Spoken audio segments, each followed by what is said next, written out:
एक साहब ने सवाल किया, अगर कोई सुन्नत नमाज़ पढ़ता हो और तीसरी रकात या किसी और रकात में फातिहा के बाद सूरत पढ़ना भूल जाए तो क्या सुन्नत अदा होंगे या इआदा करना पड़ेगा, और अगर रुकू के बाद याद आ जाए तो सजदा साहब से सुन्नत नमाज सही हो जाएगी, रहनुमाई फरमाएं। देखें, अगर सूरत आप भूल गए सुन्नत में सूरह फातिहा के बाद तो आखिर में सजदा साहब कर लें तो आपकी नमाज़ हो जाएगी। अगर आपने सजदा साहब नहीं किया और आपने सूरत पढ़े बग़ैर नमाज मुकम्मल कर ली तो इस तरह आपकी वो सुन्नत अदा नहीं होगी। अगर वक्त बाकी है तो आप वो सुन्नत दोबारा पढ़ लें, और अगर वक्त गुजर चुका है तो बस वो अदा हो गई। आपने सवाल किया, मुफ्ती साहब क्या VPN लगाकर फ्री इंटरनेट इस्तेमाल कर सकते हैं?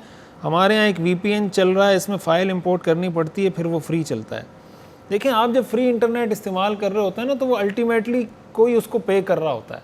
ऐसा नहीं है कि आप इंटरनेट इस्तेमाल कर रहे हैं और बस वैसे ही कहीं हवा से आपके पास इंटरनेट कनेक्ट हो जाता है। किसी का इंटरनेट आप चोरी कर रहे होते हैं तो जब भी आपके पास इंटरनेट आ रहा है ना, वरना इसके अलावा कोई ऐसी सूरत नहीं हो सकती। तो जो चोरी का गुनाह है वो इसका गुनाह है कि आप किसी का इंटरनेट चोरी कर लेते हैं, किसी के वाईफाई का पासवर्ड चोरी कर लेते हैं, किसी के मोबाइल का हॉटस्पॉट ऑन करके और उससे पासवर्ड लेके अपने मोबाइल में कनेक्ट कर लेते हैं। कोई भी ऐसी सूरत जिसमें आप चोरी कर रहे होते हैं या किसी का हक, किसी की चीज़ उसकी मर्ज़ी के बगैर इस्तेमाल कर रहे होते हैं तो ज़ाहिर है इसकी इजाज़त नहीं हो सकती।